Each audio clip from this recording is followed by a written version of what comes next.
नमस्कार विद्यार्थी मित्रांनो, आजचा जो आपला टॉपिक आहे तो आहे परकीय व्यापार म्हणजेच फॉरेन ट्रेड। आता परकीय व्यापार हा जो काही टॉपिक आहे MPSC मध्ये जे काही एक्झाम होतात, PSI आहे, STI आहे, टॅक्स असिस्टंट आहे, राज्य सेवेचे आहे का इतर काही परीक्षेमध्ये या टॉपिकवर बरेचदा प्रश्न विचारले जातात आणि बरेचदा आपल्याला हा टॉपिक बऱ्याच जणांना अवघड पण वाटतो, परंतु असं काही अवघड नाही, हा फार सोपा आहे आणि त्या दृष्टीने हा व्हिडिओ तयार करण्यात आलेला आहे। आता इथे बघा की परकीय व्यापार म्हणजे काय। परकीय आपण कोणाला म्हणतो, जे बाहेर देशातून आलेले आहेत त्यांना आपण परकीय म्हणतो। आता आपण ब्रिटिश सत्ता ज्यावेळेस भारतात होती त्यावेळेस त्यांना आपण परकीय म्हणायचो। मग त्या दृष्टीने आपल्याला माहित आहे की फॉरेन म्हणजे काय, परकीय म्हणजे काय। तर बघा इथे आपल्याला दिसून येईल की अर्थव्यवस्थेतील परकीय चलनात होणाऱ्या सर्व आर्थिक व्यवहारांना परकीय व्यापार म्हणतात। आता जगातील सर्व अर्थव्यवस्था जे आहे ते जवळपास ग्लोबल इकॉनॉमी झालेली आहे, म्हणजे त्या देशाची अर्थव्यवस्था त्या देशापुरतच राहिलेली नाही, तर आज संपूर्ण जगाची अर्थव्यवस्था एक झालेली आहे आणि निश्चितच त्या देशाला या जागतिक अर्थव्यवस्थेमध्ये यावंच लागेल, याशिवाय पर्याय नाही। म्हणजे त्या दृष्टीने आपण हा आजचा टॉपिक तयार केलेला आहोत। आता आपल्याला माहित आहे की जो काही आता व्यापार युद्ध सुरू आहे, म्हणजे अमेरिकेचे जे काही राष्ट्राध्यक्ष आहेत त्यांनी विविध देशावर टेरिफ लावलेले आहे। आपल्या भारतात सुद्धा आधी 25% लावले होते, त्यानंतर आणखी 25% वाढवण्यात आलेले आहे, म्हणजे 50% झालेले आहे आणि त्या दृष्टीनं आपल्या विविध वस्तूंच्या आयाती निर्यातीवर सुद्धा काय झालेला परिणाम झालेला आहे आणि म्हणूनच आपल्याला हा टॉपिक समजून घेणे काय आहे, महत्त्वाचं आहे। तर परकीय व्यापारामध्ये बघा की विविध देशांचे चलन, म्हणजे या परकीय व्यापारामध्ये आपल्याला विविध देशांचे चलन वापरावे लागतात। जसं डॉलर आहे, जपानचे येन आहे, युरो आहे, पॉन्ड आहे, म्हणजे ह्या विविध देशांचे चलन या परकीय व्यापारामध्ये काय केले जातात, वापरल्या जातात। आता यामध्ये बघा की बऱ्याच अशा वस्तू असतात की त्या वस्तूचं आपण उत्पादन करू शकत नाही।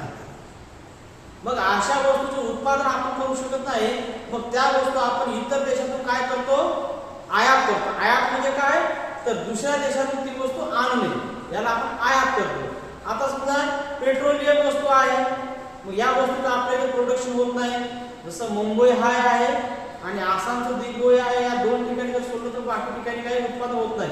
म्हणजे याचा अर्थ काय की आपल्या देशाची पेट्रोलियम वस्तूची एकूण मागणी आणि त्या वस्तूचा पुरवठा यामध्ये काय बरंच तफावत आहे। आज आपण बघतो की लाईफस्टाईल वाढलेली आहे, प्रत्येक व्यक्तीकडे टू व्हीलर आहे, फोर व्हीलर आहे, म्हणजे यांना काय लागणार, पेट्रोलियम वस्तू लागणार। मग अशा वेळेस आपल्याला जे काही आखाती देश आहे, जे ओपेक कंट्री आहे, यांच्याकडून काय करतो आपण, या खनिज तेलाची आपण आयात करतो। मग आयात जर समजा जर त्या वस्तूची किंमत वाढली तर निश्चितच त्या वस्तू आपल्याला महाग होतील, म्हणजे आपल्याला जास्त पैसे द्यावे लागेल, जास्त परकीय चलन द्यावं लागेल। याचा अर्थ काय होईल की त्याचं इंडियन इकॉनॉमीवर सुद्धा काय होईल, प्रभाव पडेल। आता बघा तुम्ही की रशियाकडून आपण खनिज तेल काय करतो, आयात करतो। मग रशियाकडून जे काय आपण खनिज तेल आयात करत होतो ते निश्चितच आपल्या म्हणजे आपल्या देशाला परवडत होतं, परंतु तेच कारण पुढे आणून जे काही ट्रम्प आहे, अमेरिकेचे जे काही राष्ट्राध्यक्ष आहे डोनाल्ड ट्रम्प, यांनी काय केलं, टेरिफ लावलेले आहे। तुम्ही रशियाकडून काय करता, अतिशय कमी दरामध्ये खनिज तेल घेता आणि तुम्ही इतर देशांना काय करता, विकता। म्हणजे याचा अर्थ काय की त्या दृष्टीने आपल्याला परकीय व्यापार समजून घेणे महत्त्वाचे असतात। विविध देशांसोबत परकीय व्यापार असतात आणि याला काय म्हणतात, फॉरेन ट्रेड। मग हे जे काही फॉरेन ट्रेड आहे ते सर्व आर्थिक व्यवहार आहे आणि आर्थिक व्यवहार हे त्या परकीय चलनामध्ये चालतात, म्हणून आपण त्याला काय म्हणतो, परकीय व्यापार म्हणतो। मग परकीय व्यापारामध्ये काय काय येतात, तर आयात।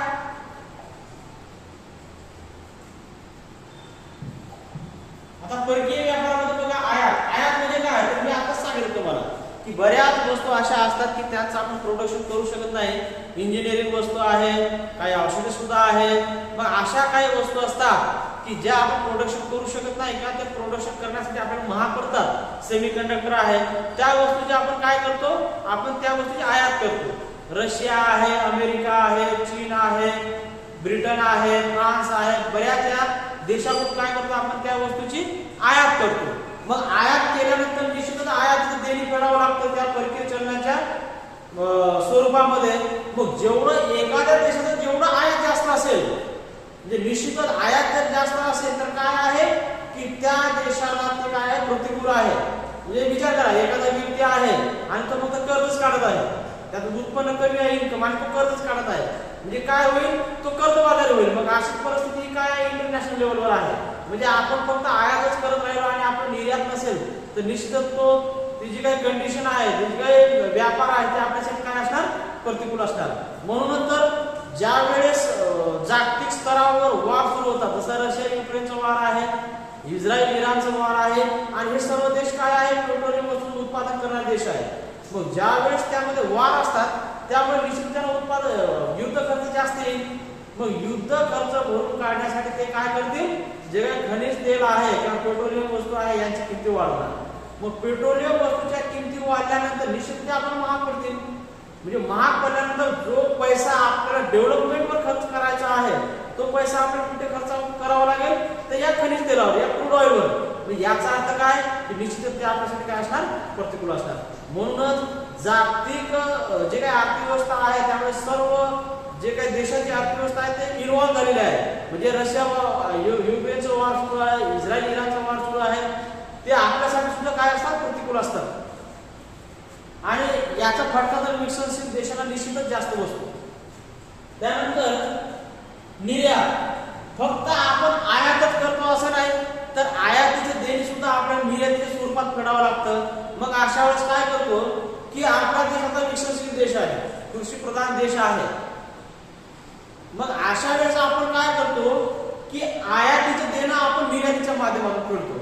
मग कृषीजन्य आहे, आता आपल्या भारतातून जास्तीत जास्त बासमती तांदूळ आहे, काही आयुर्वेदिक औषधे आहे, सुगंधित काही द्रव्य आहे, म्हणजे अशा प्रकारच्या वस्तू, कापड आहे, हे आपल्या साखर आहे, हे जे काही वस्तू आहे या वस्तूची आपण काय करतो, निर्यात करतो। म्हणून तर आता अमेरिकेचे काही टेरिफ लावलेले आहे, त्यामुळे निश्चितच कापड उद्योग आहे, त्यानंतर काही इंजिनिअरिंग उद्योग आहे, त्यानंतर मत्स्य व्यवसाय आहे। जवळपास आपल्या भारतातून मत्स्य व्यवसायाचा वाटा निर्यातीमध्ये अमेरिकेत 54% होतं। म्हणजे आता त्यांनी टेरिफ लावल्यामुळे काय झालं की या मत्स्य व्यवसायाला काय झालं, त्यांच्यावर टेरिफ आकारला, म्हणजे त्याचा महाग झाला, म्हणजे त्याला कोणी खरेदी करणार नाही। म्हणजे त्या व्यवसायाला किंवा त्या उद्योगाला काय बसलेला आहे, फटका बसलेला आहे। म्हणजे याला आपण काय म्हणतो, निर्यात म्हणतो। म्हणजे एखाद्या देशाची अनुकूल परिस्थिती कधी राहतील, तर ज्या वेळेस त्या देशाची आयात कमी असेल आणि निर्यात जास्त असेल। मग निर्यात जास्त असेल तर निश्चितच त्या अर्थव्यवस्थेला काय होईल, एक बिग पुश मिळेल। तर बघा मित्रांनो की जागतिक अर्थव्यवस्थेमध्ये येण्याच्या आधी, म्हणजे 1962 मध्ये 1965 मध्ये पाकिस्तान आणि रशिया सोबत आपलं युद्ध झालं, त्यानंतर काही दुष्काळजन्य परिस्थिती होती। मग अशा वेळेस आपल्या देशावर इतकी काही म्हणजे वाईट परिस्थिती आली होती की आपल्या देशाचा परकीय चलन साठा जो आहे, गंगाजल जो आहे, तो रिक्त झाला होता। म्हणजे अशा वेळेस त्यावेळेस पंतप्रधान पी.व्ही. नरसिंहराव होते आणि अर्थमंत्री मनमोहन सिंग होते। म्हणजे या दोन व्यक्तींनी त्या इंडियन इकॉनॉमीला काय बिग पुश दिले, म्हणजे त्याने भारताच्या इकॉनॉमीला काय केलं, इंडियन इकॉनॉमी म्हणजे भारताच्या इकॉनॉमीला जागतिक अर्थव्यवस्थेसोबत जोडले त्याने। म्हणून त्याने 1991 मध्ये उकादा धोरण आणलं आणि तेव्हापासून पंचवार्षिक योजनेच्या माध्यमातून आपण स्टेप बाय स्टेप काय होत गेलं, विकास होत गेलं। आणि आपण पहिल्या पंचवार्षिक योजनेमध्ये कृषी क्षेत्राला जास्त भर दिलो, कारण त्यावेळेस आपली अन्नधान्याची गरज होती आणि ती गरज पूर्ण करण्यासाठी आपण त्याच्यावर जास्तीत जास्त भर दिलो। त्यानंतर दुसऱ्या पंचवार्षिक योजनेमध्ये आपण उद्योगावर भर दिलो। म्हणजे याचा अर्थ काय की आपण त्या पंचवार्षिक योजनेच्या माध्यमातून विकास करत गेलो आणि त्या माध्यमातून आपण निर्यातचा जो काही वाटा आहे तो आपण वाढवत गेलो। आता हे आपले जे पीएम आहे ते विविध देशांचे दौरे करतात। याचा उद्देश काय असतो की त्या देशांसोबत व्यापारिक संबंध चांगले व्हावे आणि आपण निर्यात जास्तीत जास्त वाढावं, आणि म्हणून याला काय म्हणतात, निर्यात। त्यानंतर परकीय गुंतवणूक। परकीय गुंतवणूक म्हणजे काय की काही देश विकसनशील असतात, जसं नेपाळ आहे, भूतान आहे, श्रीलंका आहे, हे आपल्या शेजारी काय आहे, देश आहे। मग या देशांसोबत आपल्याला चांगले व्यापारिक संबंध ठेवावा लागतो आणि तशा वेळेस काय करतो आपण, आपल्या देशातील जी काही गुंतवणूक आहे ते आपण त्या देशामध्ये करतो आणि म्हणून याला काय म्हणतात, परकीय गुंतवणूक। त्यासोबतच आता आपण दुसऱ्या देशामध्ये गुंतवणूक करत आहोत त्या प्रकारेच काही इतर देशातील काही गुंतवणूकदार असतात आणि त्या गुंतवणूकदारांना आपण काय करतो, विविध प्रकारच्या सोयी सवलती देतो आपण स्पेशल इकॉनॉमिक झोनच्या माध्यमातून. म्हणजे स्पेशल इकॉनॉमिक झोन काय आहे की या स्पेशल इकॉनॉमिक झोनच्या माध्यमातून परकीय गुंतवणूकदारांना आपण आकर्षित करतो. आपण विविध प्रकारच्या त्यांना सोयी सवलती देतो म्हणजे जेणेकरून ते आपल्या भारतामध्ये येऊन गुंतवणूक करावं आणि ते जर गुंतवणूक केली तर निश्चितच आपल्या देशातील लोकांना रोजगार मिळेल. म्हणजे अशा प्रकारे बऱ्याच काही गोष्टी काय त्या परकीय गुंतवणुकीवर काय असतात, डिपेंड असतात. म्हणून आपण स्पेशल इकॉनॉमिक झोनच्या माध्यमातून काय करतो, गुंतवणूक वाढवतो. आता माहिती तंत्रज्ञान क्षेत्र आहे, माहिती तंत्रज्ञान क्षेत्रामध्ये जास्तीत जास्त गुंतवणूक वाढवण्यासाठी आपण काय केलं, स्पेशल इकॉनॉमिक झोन तयार केलेला होता. जसं पुणे आहे, बँगलोर आहे. त्यानंतर परकीय कर्ज.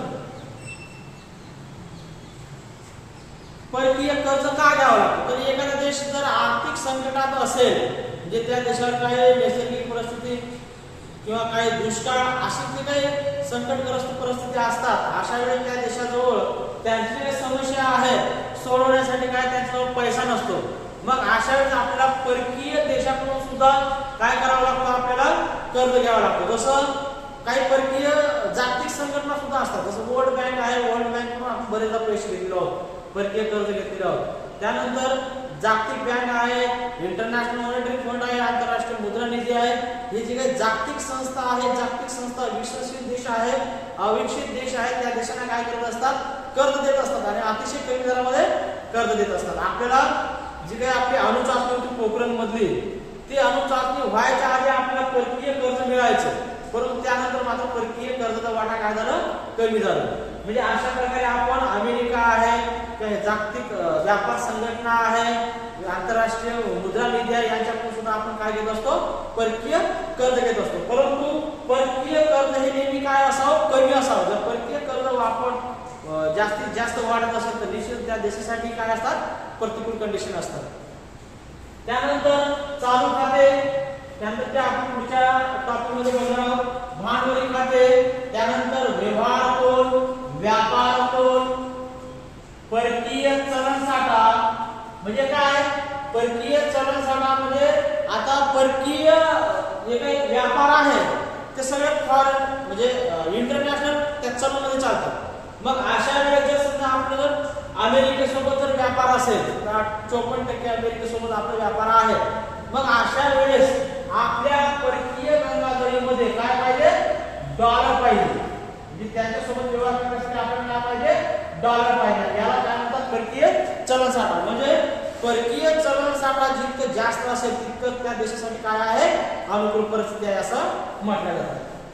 जर परकीय चलन साठा जर कमी झाला तर त्या देशाची काय असतात, वाईट परिस्थिती निर्माण होतात. आपली 62-65 युद्धाच्या वेळेस त्यावेळेस आपली परकीय गंगाजळी जी आहे ती कमी झाली होती. हा एक चिंतेचा विषय होता. त्यानंतर हळूहळू काय करण्यात आलं, वाढवण्यात आलं.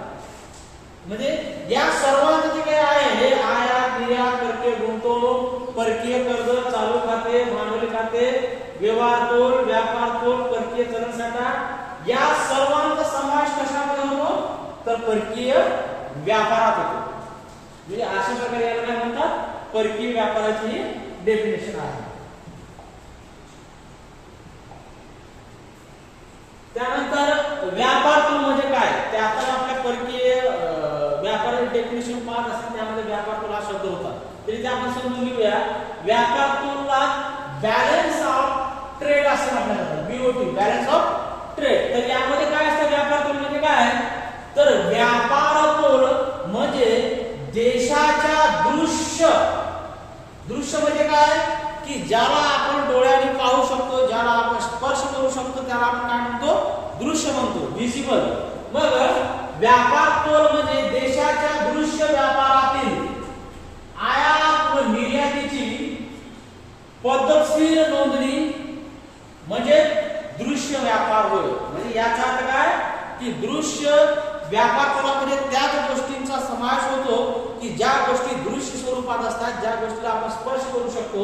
मग त्या म्हणजे त्याच गोष्टीचा म्हणजे त्याच आपण काय करतो, आयात निर्यात करतो. म्हणजे दृश्य वस्तू म्हणजे काय, समजा पेट्रोलियम वस्तू आहे पेट्रोलियम वस्तूचा आपण काय करतो, आयात करतो. मग त्या पेट्रोलियम वस्तूची व्यवस्थितरित्या काय केल्या जातात, नोंदणी केल्या जातात, नोंदणी केल्या जातात. आता काही निर्याती सुद्धा आहे, जसं बासमती तांदूळ आहे किंवा मासे आहे, या गोष्टीचं आपण काय करतो, या वस्तूचा आपण निर्यात करतो.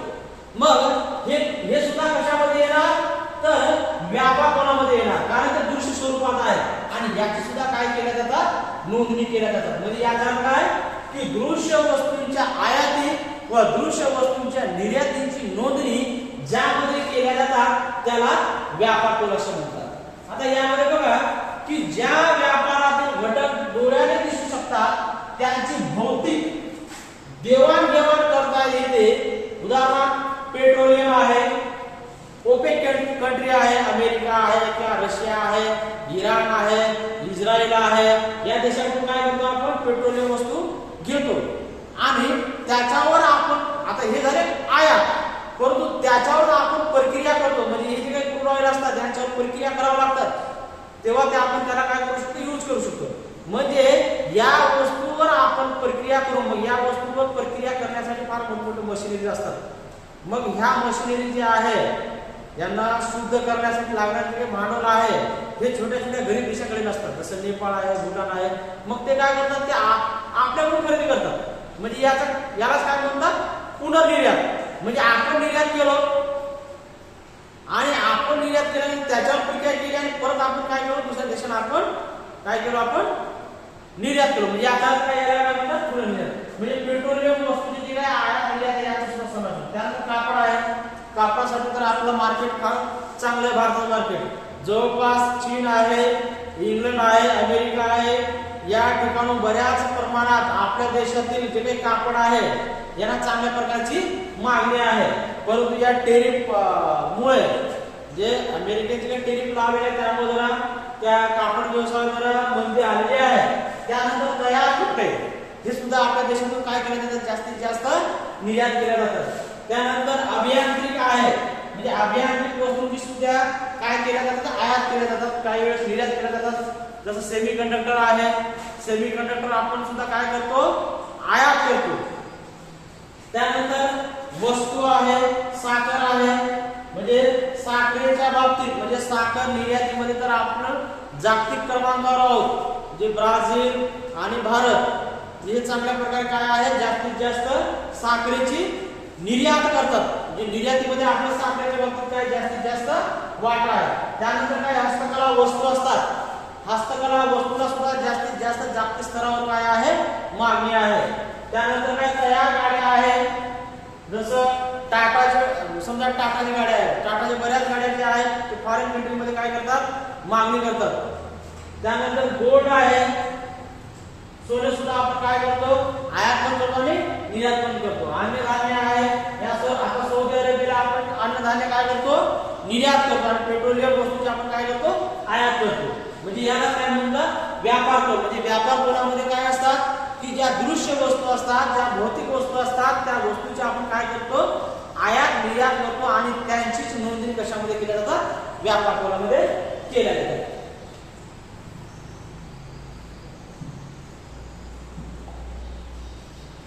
आता आपण समजून घेऊ की व्यापार टोल मध्ये आयात आणि निर्यात असतात, परंतु आयात आणि निर्यात या कंडिशन मध्ये अनुकूल आणि प्रतिकूल कंडिशन कोणत्या वेळेस असतात. तर यामध्ये बघा की जर निर्यात मूल्य, निर्यात म्हणजे काय, तर नेणे. म्हणजे आपण काय करतो, आपली वस्तू, आपली एखादी वस्तू ते आपण इतर देशांना काय करतो, विक्री करतो, याला काय म्हणतात, निर्यात म्हणतात. आता निर्यात मूल्यासाठी एक्स म्हणजे एक्सपोर्ट, निर्यात मूल्य एक्स हे आयात मूल्यापेक्षा म्हणजे एम पेक्षा, म्हणजे निर्यात मूल्य एक्स हे आयात मूल्यापेक्षा म्हणजे एम पेक्षा जास्त असेल.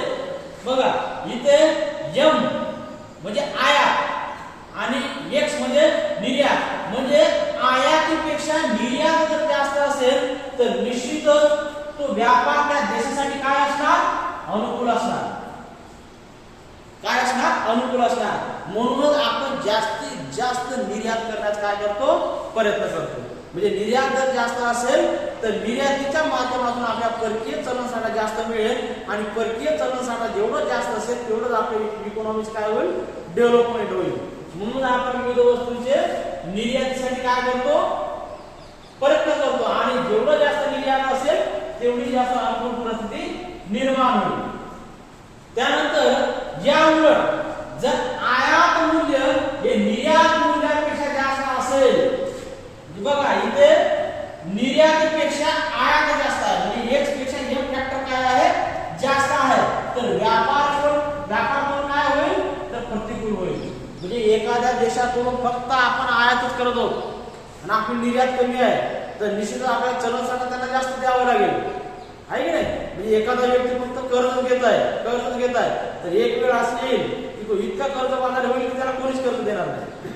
मग याही कंडिशन मध्ये परकीय व्यापारावर सुद्धा असं असतो की तुमचं निर्यात जास्त असायला पाहिजे आणि आयात कमी असायला पाहिजे म्हणजे अनुकूल कंडिशन. परंतु जर निर्यात कमी आणि आयात जास्त असेल तर निश्चितच ती कंडिशन जी आहे त्या देशासाठी काय असणार, प्रतिकूल असणार. आणि याला काय म्हणतात, परकीय व्यापार. म्हणजे या परकीय व्यापारामध्ये आपण व्यापार तो म्हणजे काय हे चांगल्या प्रकारे समजून घेतो आहोत. ठीक आहे, आता इथेच थांबूया.